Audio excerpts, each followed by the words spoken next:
Salut, salut, chers fidèles abonnés de la chaîne, cliquez au j'espère que vous allez tous bien. Dans cette vidéo, nous allons parler de façon exclusive du projet Pi. Et je tiens à dire une chose importante. Si tu es un cœur sensible, cardiaque, dans le projet Pi, ne regarde pas cette vidéo. Ne regarde pas cette vidéo, s'il te plaît. Tu auras mal au cœur si tu regardes cette vidéo. J'ai fait mon avertissement. Ceux qui ont le courage vont regarder. Ceux qui n'ont pas le courage, passez à côté de cette vidéo. Parce que ce qui va se faire dire et ce qui va se faire montrer dans cette vidéo peut déclencher des crises cardiaques. Pour ceux qui ont un problème émotionnel, sentimental. S'il vous plaît. Je pense que j'ai passé mon avertissement. Je commence la vidéo.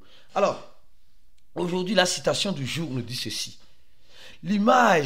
À l'image des nations, les crypto-monnaies ne fonctionnent pas sur l'amitié, sur la base de l'amitié, mais sur les intérêts. Beaucoup de personnes pensent que non, cette crypto-monnaie, il faut être ami avec cette crypto-monnaie pour profiter. Ça ne marche pas comme cela. Comme on dit souvent, les pays ont des intérêts, eux n'ont pas d'amis. Même chose pour les crypto-monnaies. Même chose. Les crypto-monnaies, il n'y a pas d'amitié en crypto. Il n'y a pas de sentiment. Parce que quand on parle d'amitié, on parle des sentiments. On parle de développer un sentiment envers une autre personne. Et souvent, les sentiments nous poussent à oublier les intérêts. Mais à voir, par contre, comment soutenir cette amitié. Comment soutenir cette émotion. En crypto-monnaie, il n'y a pas ça. En crypto-monnaie, il n'y a que les intérêts. Il n'y a que les intérêts. Si tu ne trouves pas ton intérêt, mon frère, ma soeur, quitte là-bas. Mais si tu trouves ton intérêt, reste. D'accord? Alors, après avoir parlé de cela, je tiens d'abord à parler de cette information. Oui, cette information. Les gars, comme j'ai dit, il y a une chose. J'ai dit, ceux qui n'ont pas le cœur, ne restez pas dans cette vidéo, s'il vous plaît. Parce que ce que je vais dire, je ne veux pas mâcher mes mots. Et ça peut te blesser. Ça peut te blesser. Mais il y a ceux qui sont courageux, qui veulent écouter, même si ça les fait mal. Alors, en avant. Alors, il y a beaucoup de personnes qui partagent cette information. La liste des entreprises, qui ont passé le KYC, et le KYB plutôt. Alors, ici, on voit sur cette image Amazon, Samsung, Tesla, Microsoft, Apple. Mais quand on vient sur le site de Pi Network, on voit OKX, Bybit, Pionex, Get, MES Global. Alors, la question que moi, personnellement, je me pose en ce moment, c'est que cette image, d'abord, a été truquée. Ce que vous devez comprendre, c'est que il y a certains pionniers, je ne veux pas généraliser, il y a certains pionniers qui sont forts dans l'art du mensonge, dans l'art du Photoshop. Tu vas voir le vrai comme le faux comme le vrai. Attention. Et vous allez me dire, non, c'est sur le faux site. Non, regardez. Minepi.com. Minepi.com.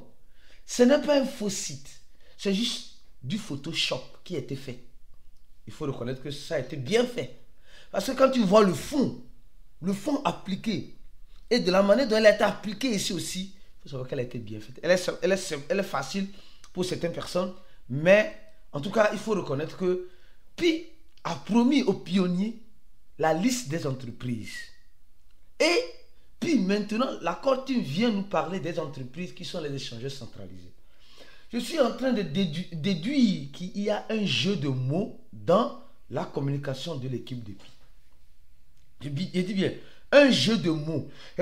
Ils disent les entreprises. Donc les entreprises, les gens attendaient quoi? Qu'est-ce que l'équipe de Pi a dit? Les gens attendaient les entreprises comme Amazon, comme Samsung, comme Tesla. C'est sur ça que la communauté de Pi Network a pu faire la propagande, a pu faire la publicité. C'est sur cela que les gars se sont basés pour faire la publicité. Parce qu'on nous a dit qu'il y aura des entreprises qui vont intégrer l'écosystème. Oui. Mais les premières entreprises qui ont passé le KYB, c'est les entreprises sectes, mais les entreprises crypto. Je ne sais pas si on se comprend. On nous a parlé des entreprises. Et on a cru que ça, c'est ces entreprises-là, Samsung, Tesla, qui sont des entreprises, mais qui ne sont pas des entreprises crypto. Donc ça veut dire simplement de façon claire et nette que l'accord team nous dit simplement, l'accord team nous dit qu'elle est une crypto-monnaie. Premier point. Je dis, les gars, sécurisez vos organes parce que ce qui va se faire dire ici va faire beaucoup mal. Alors, revenons maintenant sur Pi encore, une fois de plus. Comme j'ai dit, je vais focaliser cette vidéo sur Pi. Ceux qui disent que non, je parle pour les... Aujourd'hui, je vais parler uniquement que de Pi. D'accord? Alors, nous sommes actuellement en train de voir le Bitcoin qui a fait, je dis, qui a fait en 24 heures, je dis en 24 heures, moins 2,5%. Donc le Bitcoin est en chute. Le Bitcoin est bel et bien en chute. Ok, c'est clair. Et quand le Bitcoin chute, tous les autres altcoins chutent. Mais rappelez-vous, à la sortie de Pi, quand le Bitcoin chutait, Pi montait. Quand le Bitcoin chutait, Pi ne faisait que monter. Et les gens disaient, non, Pi est venu pour montrer la différence dans l'écosystème. Ok.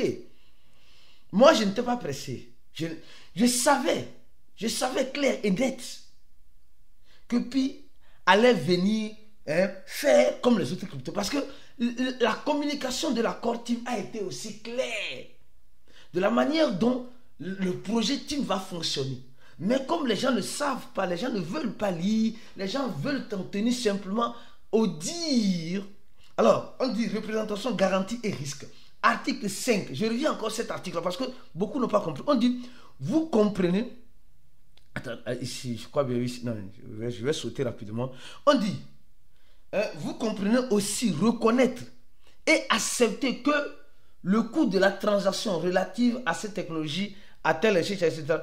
Je saute ici, voilà. Ah oui, ici, car, ici. Un instant. Cette affaire de Pi, si quelqu'un n'est pas moi dans cette affaire, ce n'est pas Pi, hein, parce que franchement, c'est sérieux. On dit, Pi sera sujet à des risques similaires. Vous comprenez, reconnaissez que Pi Association... Non, c'est pas... Là, on parle de listing, là. Ok, ici, voilà, je me suis retrouvé, désolé. Alors, ici, on nous dit simplement, Pi seront probablement, avec une probabilité, en quelque sorte, de volatilité similaire et seront soumis. Écoutez bien. On dit le listing, Pi serait répertorié, listé sur plusieurs échangeurs. Pi est répertorié. Avant on disait Pi serait répertorié. Maintenant on dit Pi est listé sur un ou plusieurs échangeurs. Le cas échéant, Pi seront probablement de volatilité similaire et soumise aux mêmes facteurs rencontrés par les autres crypto-monnaies. Oui. Les gars, on dit, avant on disait Pi serait listé. Maintenant on dit Pi est listé. Les gars, comprenez bien la phrase, c'est français, on parle ici, pardon. On dit, avant, ceux qui lisaient cela là, allez-y voir ce qui a été écrit.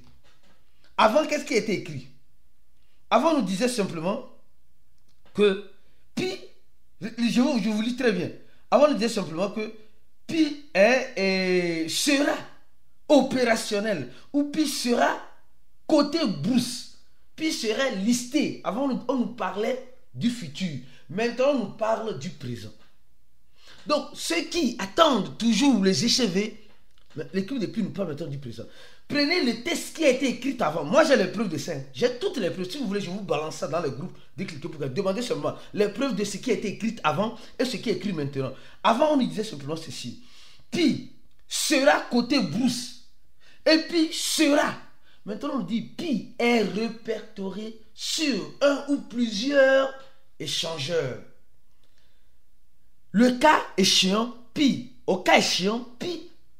Les Pi seront probablement volatiles et similaires et soumises aux mêmes facteurs rencontrés par les autres crypto-monnaies. Alors, aujourd'hui, quand nous prenons la valeur de Pi, Pi qui était à la 11e position au niveau de Chainlink ici, qui avait une capitalisation de 10 milliards de dollars, tout le monde a vu cela, plus de 10 milliards de dollars.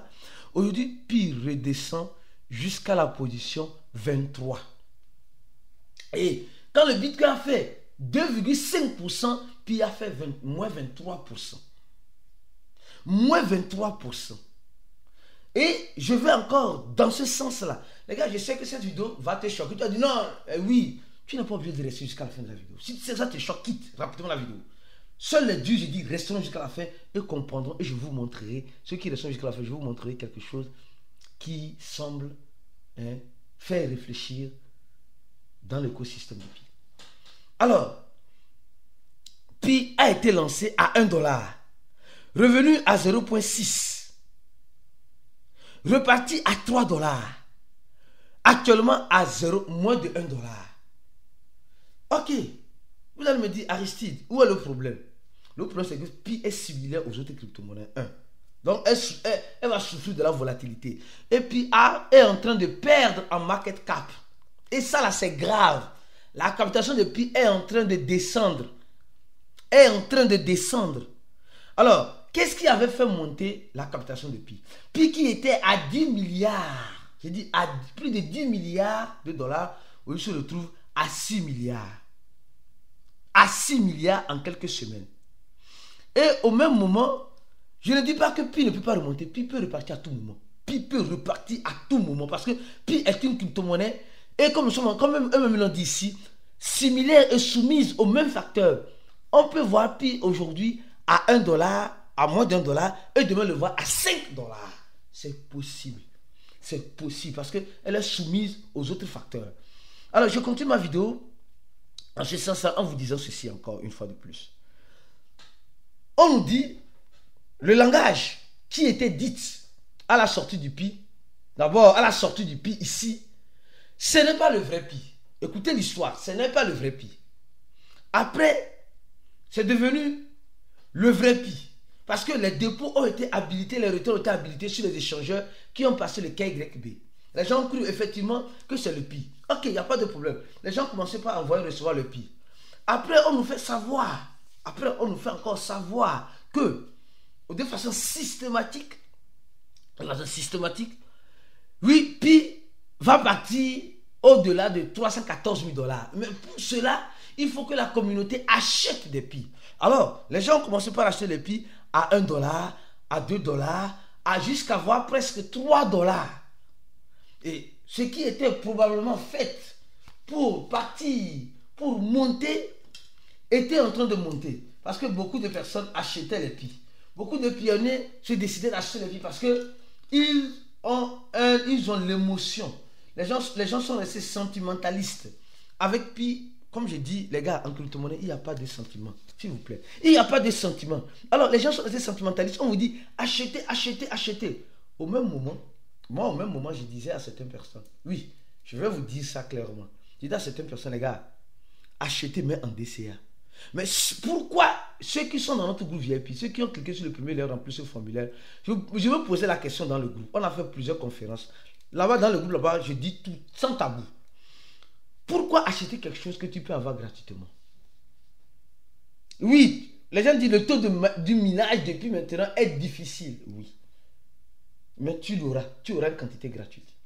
Et ça, c'est la première question. La deuxième question, pourquoi acheter quelque chose maintenant si tu sais qu'il y a encore des quantités qui seront encore injectées sur le marché? Parce que nous savons que le total supplément de Pi est de 100 milliards. D'accord? 100 milliards. Maintenant, nous savons de façon claire et nette que beaucoup sont en attente de valider le KYC. Beaucoup n'ont pas fait la migration. Beaucoup attendent la deuxième migration. Donc, il y aura encore des Pi qui seront encore injectés sur le marché. Donc, pourquoi acheter quelque chose à 1, 2, $3, toutefois en prenant en compte ces facteurs-là? Surtout les facteurs où il y aura encore, il y a certains qui n'ont pas encore, ils voient la quantité de Pi qu'ils ont, mais c'était bloqué, donc ils ne pouvaient pas débloquer, ce n'est pas encore débloqué. Donc il y a certains, des Pi seront toujours, chaque jour, sur le marché. Et qui peut supporter acheter tous les jours les Pi? Non les gars, arrivé un moment, on doit se poser les bonnes questions au bon endroit. On doit se poser les bonnes questions au bon endroit. Alors, je vais vous montrer encore quelque chose. Les gars, regardez l'échangeur. Ça, c'est l'échangeur BitGet. Ceux qui sont restés jusqu'à la fin. Nous voyons 7, 8, 9, 8, 7, 7, 0, 6. C'est-à-dire, Oui, et 7 milliards, oui. 898 777 700, oui. Je crois, oui, c'est 7 milliards. Non, 78 milliards, 78 millions plutôt, désolé. 78 millions, 987 006. D'accord, 78 millions. D'accord, 78 millions. Regardez très bien. Je vais actualiser. Regardons seulement les derniers chiffres. Qui sont, je crois bien, 7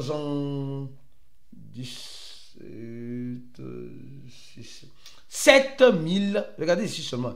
Il y a 8 ici.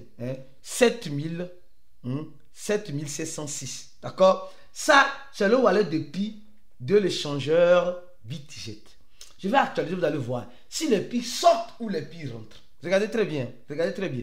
Regardez avec moi. Franchement. Ok. Maintenant, on avait 78 millions 987 706. D'accord? Maintenant, on a 79 millions. 79 millions. 79 millions. 79 millions. Donc, ça veut dire simplement que on a vu le nombre de pi s'augmenter. On a vu le nombre de pi s'augmenter. De 78 millions, on a 79 millions. 78 millions 998, je crois bien, presque 100 000 pi, j'arrondis, 100 000 pi ont été envoyés en espace de quelques minutes. Ce n'est pas fini. Donc ça veut dire que les pi rentrent sur les échangeurs à chaque fois. D'accord? Alors je continue. Regardez ici. Ici, on voit 1 milliard 369 000. Ouais, franchement. C'est pas possible. À faire des pi. 3, 3, 3, 9, 3. Alors je prends à partir d'ici. D'accord? 33 339. Non. Je vais prendre 33 000 plutôt. Non, 339 000. Non. 33 393 plutôt. 33 393. D'accord?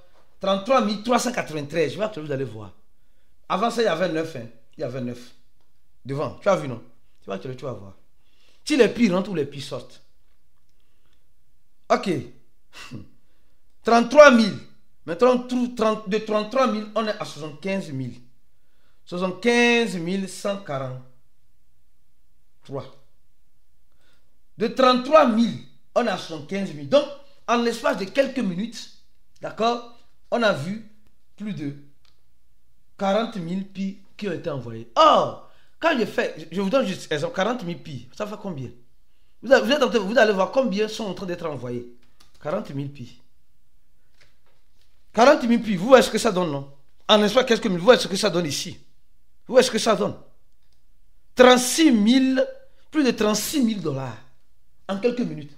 Ah, ont été envoyés sur l'échangeur. Ils ont été envoyés pour faire quoi? Pour vendre ou pour acheter? Pour vendre. Et les pionniers vont continuer d'acheter puis jusqu'à quand? Posons-nous les belles questions. Il faut savoir faire son DCA. Mais dans son DCA, n'oublie pas une chose. Si tu ne sais pas faire le DCA, tu risques d'être prisonnier dans le DCA. Tu risques d'investir tout ce que tu avais dans l'achat. Et si ça ne repartait plus, si ça ne remontait plus, la question posée, le risque est là. Mais si ça remontait, tu as plus le risque que tu as gagné. Donc, posons-nous de belles questions et faisons de belles analyses. Je vais continuer l'analyse dans ce groupe VIP pour ceux qui sont VIP, afin de profiter de Pi, de ne pas être le profit d'un Pi.